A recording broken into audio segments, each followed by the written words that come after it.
महाबली जरासंध की कथा, जन्म से लेकर मृत्यु तक की पूरी कहानी। भारतीय महाकाव्य महाभारत में कई ऐसे पात्र हैं जिनकी शक्ति, बुद्धि और प्रभाव असाधारण थे।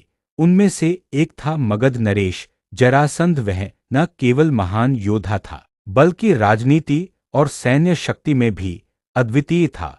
उसकी कहानी जन्म से ही रहस्यमयी रही और अंत भी महायुद्ध के माध्यम से हुआ। जरासंध का रहस्यमयी जन्म।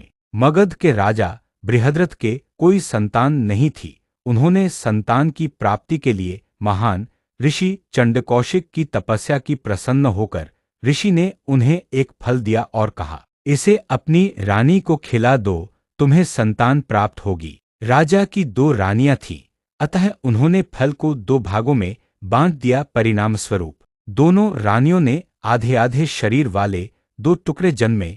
न तो वे जीवित थे और न ही पूर्ण। राजा दुखी हो गया और उन टुकड़ों को फेंकने का आदेश दिया। उसी समय एक राक्षसी स्त्री जरा जंगल में घूम रही थी। उसने दोनों टुकड़े उठाए और जैसे ही उन्हें जोड़कर देखा, वे जीवित हो उठे और एक पूर्ण शिशु बन गया। राजा को यह चमत्कार बताया गया। उन्होंने उसे पुत्र रूप में स्वीकार किया और राक्षसी जरा के नाम पर उसका नाम रखा गया।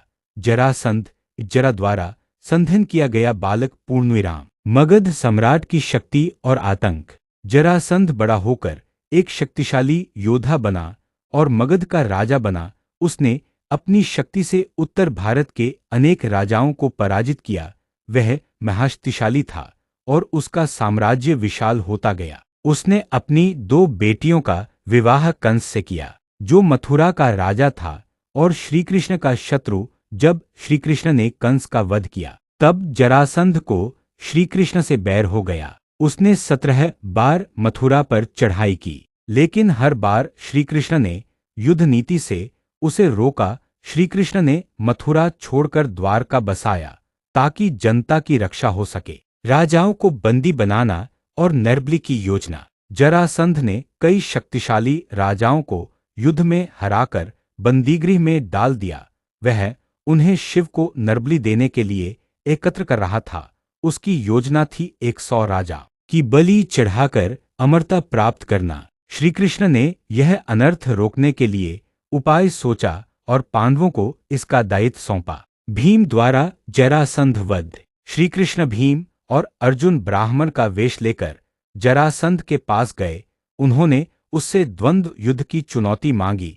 जरासंध ने भीम को चुना। दोनों के बीच 13 दिनों तक लगातार युद्ध हुआ, लेकिन कोई थकता नहीं था। 14वें दिन श्रीकृष्ण ने भीम को संकेत दिया कि जरासंध दो भागों से जुड़ा है। भीम ने जरासंध को पकड़ा, दो पैरों से चीर दिया और दोनों टुकड़े दूर फेंक दिए ताकि वे फिर न जुड़े।